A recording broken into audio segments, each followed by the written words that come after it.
Hi everybody, we have a litter update video for you today.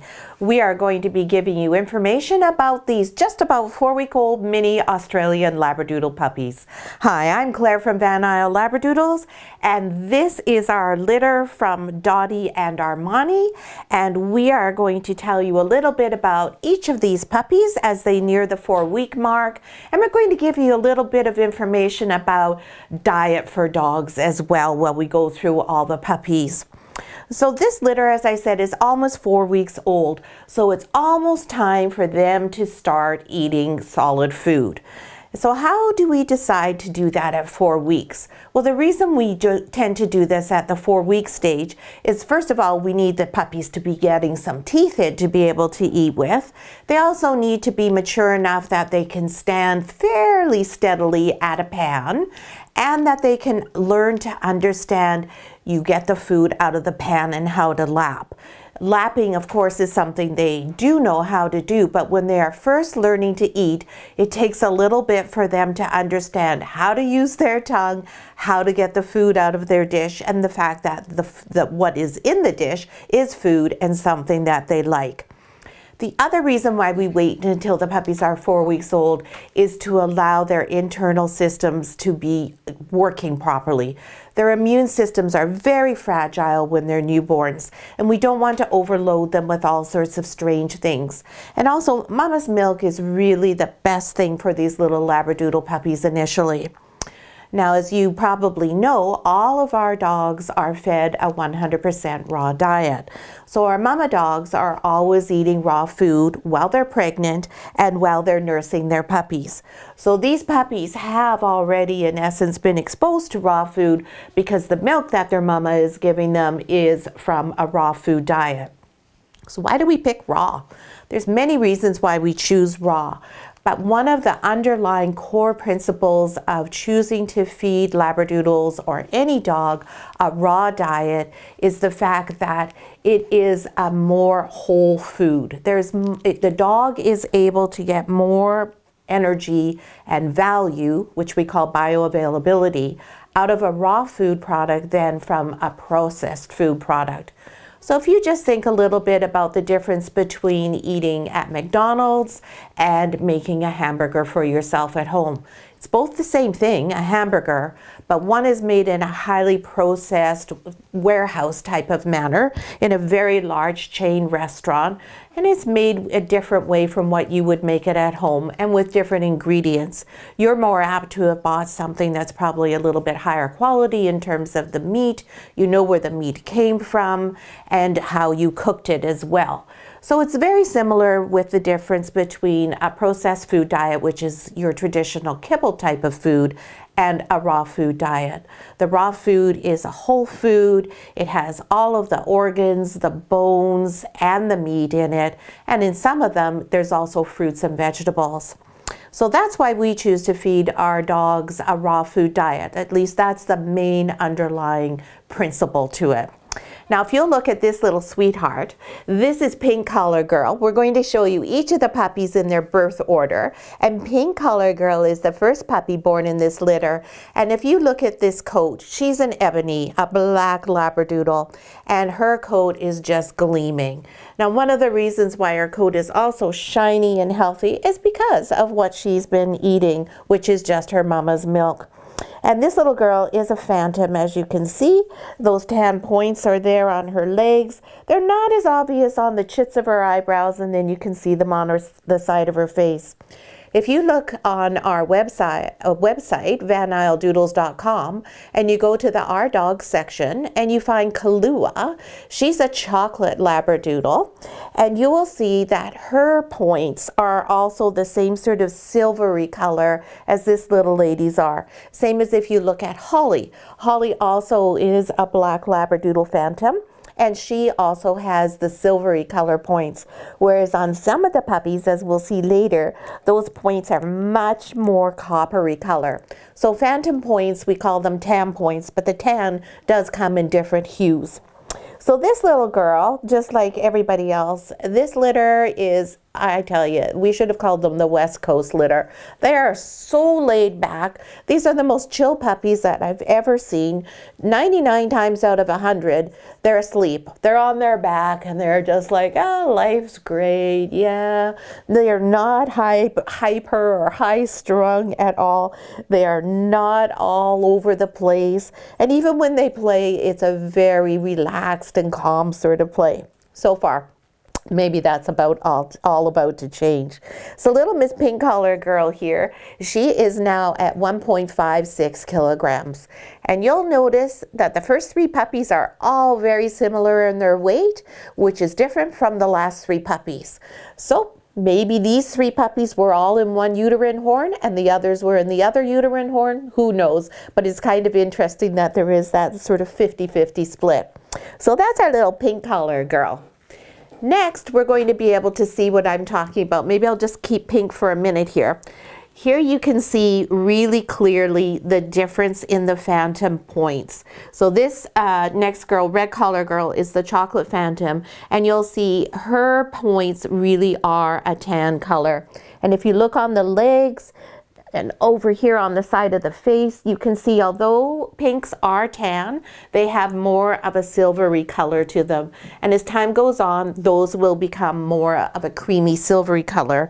Whereas Red Collar Girl here definitely has very pronounced, very clear light tan points, which really show off the beautiful phantom markings. And you can see how strong her phantom markings are on her face, the side of her face, on the chin above her eyebrows there, and across her chest. This is just a really pretty little puppy, just a doll. And Miss Red Collar Girl is in at 1.55 kilograms. And you can see this is their first time that they're each on their own and in the studio in front of the bright lights. And for some puppies, this is a bit of an overwhelming experience. But you can see this little lady's giving me some really good eye contact. She's looking at me to say, well, is this a safe spot? Is this okay? And what the heck are we doing here? So this is a good chance to see just a little bit of the differences in their personalities and just how they react to this situation. But you will find for this entire litter that generally speaking, they are just completely calm and nothing really upsets them. Right, Red Collar Girl? Yes. Next we have Yellow Collar Girl. And Yellow Collar Girl is very similarly marked to Red Collar Girl. Again, very much of the deep contrasting colors here with the strong light tan points really predominant on the side of the face and the chits of the eyebrows, on the chest and up the legs. Really, really well marked phantoms. Sometimes we have what we call weakly marked phantoms. And on those dogs, you see more of the base color as opposed to those tan points. So when we start introducing the puppies later today to solid food, the first thing we're going to do is give them goat's milk. And we give them goat's milk because that is closest to mama's milk, causes the least amount of digestive upset for a puppy. We don't give them cow's milk because dogs tend to be lactose intolerant. So things with a lot of lactose in them generally are not very well received. But the goat's milk is something that they like the taste of. It's easy on their tummies and it's a really nice transition food. And then in that we mix some pumpkin. Plain canned pumpkin. The pumpkin is there to provide fiber and to help their digestion, and again make it an easy transition for them. And then we also add in some plain pablum. That gives everything a little bit of a thicker consistency, which makes it easier for the puppies to learn to lap, and it also keeps their tummies a bit fuller. They don't have enough teeth yet to start eating the full raw, but by the time they're 4.5 weeks, so in about a week from now to maybe 5 weeks old, because these are minis, sometimes the teeth come in a little slower. We'll check their teeth, and as soon as they all have some teeth, then we'll start introducing them to the raw. And once we show them the raw food, I can tell you the pablum is out. They still like the goat's milk mixed in with their raw food, but the pablum is definitely out once they get a taste of the real meat. Right, baby? Oh, I'm sorry, did I give you a little startle there? So Miss Yellow Color Girl is 1.49 kilograms. So those 3 puppies are all right around the 1.5 mark. Really a nice weight. They're just solid. You can see they're nice juicy puppies, really doing very well. Next we have Green Collar Boy. Green Collar Boy is our only boy in the litter. Hello, my handsome fellow. He is such a good looking little puppy, and he is another ebony phantom. And if you look on his paws, you'll see he has almost what looks like brindling through his paws here. He has some black striations through his tan points. Then he has the beautiful tan markings on the side of his head, over on his nose a bit, and then those beautiful eyebrows, which are so pretty when they're against the ebony. And you can see as well the marking is in his ear. Hey, Mr. Green. So Mr. Green is the first of the 3 puppies in the different weight category. And these puppies are all a bit smaller. So Mr. Green is coming in at 1.13 kilograms. This little guy is just a doll. He has a very sweet personality. He doesn't seem to be the least bit concerned that he's living with 5 other women. He says, oh, I don't care. It doesn't matter to me. I'm just a really handsome little Labradoodle. And this little fellow, you can see what we call the stop on this dog. This is the stop right here where the nose ends and the forehead begins.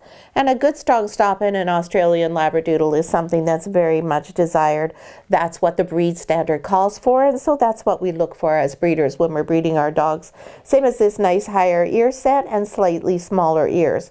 He says, what the heck are you doing with my ears, Mom? What the heck are you doing with my ears? And this little fellow, we do all sorts of things with the puppies now, including we have them go upside down, we rub their tummies, we play with their feet. Now we are cutting their claws, and we are also using a Dremel tool on their claws so that they get used to their feet being handled all the time. So that's our handsome Mr. Green Collar Boy. Next we have Orange Collar Girl. Hello, Orange. Now sometimes people ask us about the coat. Is it going to be straight or is it going to be curly? So you can see here in Orange Collar Girl, she has some coat that is a little bit fluffier than down on this part of her body. And that's because her coat is lifting here. And the lifting is the process from where it goes from being very straight and flat to that gorgeous Australian Labradoodle poofy look. The one that we all love, where we have these nice fluffy dogs with these adorable soft coats that don't shed. So an Orange Collar Girl, you can see her coat's lifting right around her neck and over her shoulders here. Those are the spots we usually see the coat lift first. Sometimes we also see a spot back here, and sometimes we'll have one tuft that comes up, and it looks really funny, like they've been electrocuted almost. Hey, Orangey. Orange Collar Girl is another chocolate phantom, and she's also a lovely solid girl. These puppies all have the loveliest big plump juicy bodies. They're not fatzos by any means, but they're just really solid, very well nourished puppies. Dottie is doing a great job of providing them with an excellent source of food from her milk bar. And Orange Collar is 1.18 kilograms, so very close to green, and as you'll see when we do purple, very close to purple in weight as well. Miss Orange Collar is one of the quieter puppies in the litter. Pink is probably the most outgoing in terms of play style. Red is also quite outgoing in her play style. Orange likes to watch so far. She does do some playing, but she also likes to sit back and watch. But you can see she's totally relaxed here in front of the camera, not the least bit concerned about things. And I suspect when we give them their solid food this week, we will have some puppies with some orange highlights as they start to run through the food while they learn how to eat out of a pan. And our last puppy in this litter is Purple Collar Girl. Here we go, Orange. And again, with Purple Collar Girl, you can see those very, very distinct phantom markings. And you can see she's giving me a little bit of a shiver. So she's a little bit worried about what's going on here. Where is everybody? Why am I here in front of this light? And how come I got left in the crate all by myself? The puppies are in crates right now. We have not started crate training with them yet. They're too young. But this is always a really good time for them to be in the crate. And you can hear that there's no complaining going on. And each of them have had a turn being by themselves during this. But little Purple is giving us quite the shiver here. She's having all the shakes. She says, oh, I'm just a little bit worried. Now, does this mean that this is going to be a shy puppy? Absolutely not. What the puppies are showing us now at 4 weeks is not what their temperament is necessarily going to be when you take them home at 8 weeks or as an adult. This is just something at this stage where this is how they're responding to things. And this is part of the reason we do the videos, is it really helps us observe the puppies in a situation they're not familiar with. This gives us the opportunity to watch how they respond, and then we can adjust how we deal with them from there. So this little purple collar girl being a little bit nervous about this, that means we'll focus on doing a few more things with her on her own. We'll start taking her out away from the litter group and doing things just so she's more comfortable and not worried about being separated from everyone. Yeah, and I bet by the time we do our puppy family visit, she'll be out roaring around and you'll forget that she was the one that had the little shakes here. Now you see how she's yawning?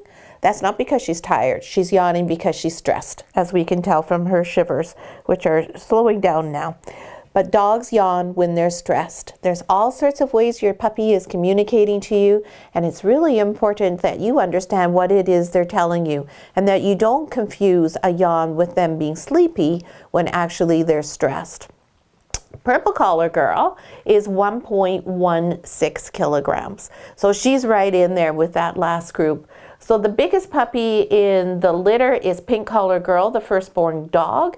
And the smallest puppy in the litter is our one and only fellow Mr. Green Collar. But really the difference between them all is very, very nominal. They're a very even, steady litter. Yeah, do you want to go back to see everybody else now? So there we've got her to stop being shivery. And that's the kind of thing that we do with the puppies, is we just take our time with them, watch what they're doing, spend some extra time working on the things that do cause them to be unhappy. So when we have a very bold and confident puppy, then what we will do to desensitize them will be different from what we're doing with a puppy who is a little bit more like, oh, I'm not so sure about that. So we may take a steel dish, for instance, one of the stainless steel dishes we use, and we may throw it on the floor with a puppy who's confident. Whereas if we have a puppy who's a little bit hesitant and a little bit worried, we're not going to start by doing that, because that would be way too much and would have the opposite impact to what we're looking for. You want to be able to read the puppy, understand where their tolerance and safety zone is, and take them to the limit of that and very slowly move them to the next step. You don't want to start with a puppy who's a little bit nervous and throw them into a situation that has all sorts of stressors in it, because you're just going to ruin them and they're just going to be petrified. There's no advantage. You want the experiences you're doing with the puppy when you're desensitizing or socializing them to be positive. So there's a lot of talk about introducing your puppy to 100 different new things in the first 100 days. Well, that's all well and good, and yes, that's a lofty goal and there's nothing wrong with it. But if your puppy is only happy being introduced to 30 new things, then there's nothing wrong with that. You don't want to go and follow that edict and introduce them to 100 new things when 70 of them cause them stress, because all you do is make them very afraid. Much better to only use 30 that they're happy with. That's a good positive experience. That's the key to socialization, positivity. The puppy has a positive experience. The puppy learns to trust you. The puppy has confidence in you. You have to earn your puppy's trust and respect, because if you don't have that, your puppy's never going to be able to learn properly or be socialized properly, because they're always going to be worried. Unless they know you're there and you have their back, then they can relax and be introduced to new things successfully. So there's just a few tips today on raw food, transitioning to solid food from mama's milk bar, and also a little bit on desensitization and socialization of your puppy. So we hope you enjoyed your video, seeing all the puppies. Oh, they're so cute. They're really having fun. They're just starting to come out of their little area that we have. We've made it bigger for them now so they can interact more with toys and one another. And we are opening the gates wide up and letting them come out and run free throughout the day. They haven't taken them outside yet, but we will be doing that probably just before they turn 5 weeks old. So hopefully we have some really beautiful spring weather for them to enjoy while we do that. So thank you for watching. If you enjoyed our video, please give us a thumbs up. And if you haven't already, take a moment and subscribe to our channel. Thanks for watching.